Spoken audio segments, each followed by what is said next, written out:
Hi friends, welcome to money savings money channel. நம்ம ரொம்ப நாளைக்கு அப்புறம் இந்த வீடியோ போடுறேன். இனி ஓரளவுக்கு ரெகுலராக வீடியோ வரும். இன்றைக்கி என்ன பார்க்க போகிறோன்னா, நம்ம இந்த வீடியோ போடாத கேப்பில் நமக்கு கவர்மெண்ட்லேருந்து நிறைய ஆப் வச்சுட்டாங்க.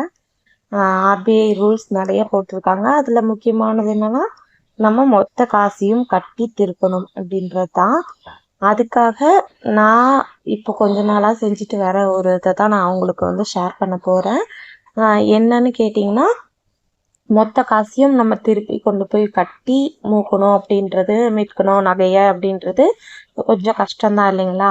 அப்போது அதுக்கு என்ன பண்ணலாம் அப்படின்றது தான் இது நான் செஞ்சிட்ருக்கிறதுனால சரி உங்களுக்கும் ஷேர் பண்ணலாம் அப்படின்றதுக்காக தான் சொல்கிறேன்.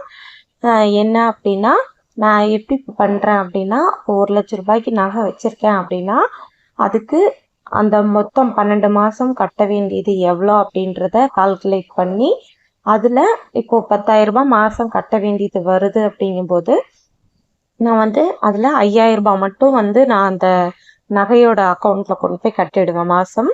அடுத்து மீதி 5,000 நான் என்ன பண்ணுறேன் அப்படின்னா, ஒரு சீட்டு போடுறேன். அதாவது குலுக்கல் சீட்டுங்க இது. குலுக்கல் சீட்டு 5,000 போடுறேன். மீதி 5,000 10,000 கட்ட வேண்டியதை நான் 5,000 குலுக்கல் சீட்டாகவும் 5,000 அந்த நகை வச்சிருக்கிற லோனுக்கும் கட்டிடுறேன். இப்படி இருக்கும்போது எனக்கு வட்டி குறையுது. ஒரே தடவையாக நான் அந்த காசை ரெடி பண்ண வேண்டிய இல்லாமல் மாதம் மாதம் நான் அதுக்கு கொஞ்சம் காசு சேர்த்துட்டே வரேன். இதுலேயே நான் ஏன் குலுக்கல் சீட்டு தேர்ந்தெடுத்தேன் அப்படின்னும்போது, இப்போ நம்ம ஏழை சீட்டு தேர்ந்தெடுக்கும்போது நம்ம கட்டுற காசில் கொஞ்சம் தள்ளி போய் தான் வரும்.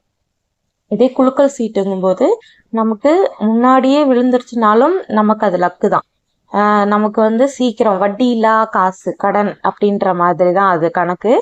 இல்லை நமக்கு ஓரளவுக்கு கடைசி கிடச்சிச்சுனாலுமே ஓகே நம்ம சேமித்து வச்சுருக்கோம் அப்படின்ற மாதிரி தான்.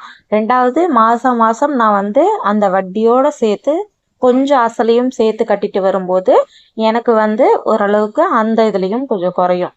அப்போ நான் அதுக்கும் கட்டிகிட்ருக்கிறேன், வட்டியும் குறைக்கிறேன். கூட நான் முழு அமௌண்ட்டையும் என்னால் ஈஸியாக இதில் கட்டி அந்த ஒரு வருஷத்துக்குள்ளே அந்த நகையை திருப்பிக்க முடியுது. இது எனக்கு ரொம்ப ஈஸியாக இருக்கிற மாதிரி தெரியுதுங்க. அதனால தான் நான் இதை ஃபாலோ பண்ணிகிட்ருக்கிறேன். இதுக்கு மொத்தமுமே நீ சீட்டாக போடலாம், இல்லை நகைக்கே கட்டிடலாம்ல, எதுக்காக சீட்டு போடுறீங்க அப்படின்னா, அது முன்னாடியே சொன்ன காரணம் தான். நம்மளுக்கு முன்னாடியே விழுந்துருச்சு சீட்டு குலுக்கல்ல அப்படிங்கும்போது நமக்கு அந்த காசு முன்னாடியே கிடைச்சிரும். நம்ம அதுக்காக வெயிட் பண்ண வேண்டிய அவசியம் இல்லை. இல்லை கடைசியாக தான் கிடைக்கிது அப்படின்ற பட்சத்தில் நம்ம 12 மாதம் கழித்து அதை நம்மளுக்கு அந்த டேட் வரும்போது நம்ம இது பண்ணுவோம் பார்த்தீங்களா, அதுக்கு கால்குலேட் பண்ணி போட்டுட்டோன்னா நமக்கு அந்த ஒரு 10 மாதம்னா 10 மாதத்துல சீட்டு முடிஞ்சிடும். இப்போ அந்த காசை அந்த நகை கட்டிடும்போது நமக்கு ஈஸியாக இருக்கும் நகையை திருப்பறக்கு.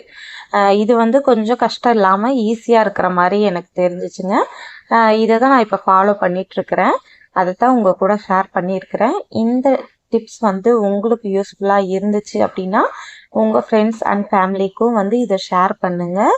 இந்த வீடியோ உங்களுக்கு பிடிச்சிருந்துச்சுன்னா லைக் பண்ணுங்கள். தேங்க்ஸ் ஃபார் வாட்சிங்.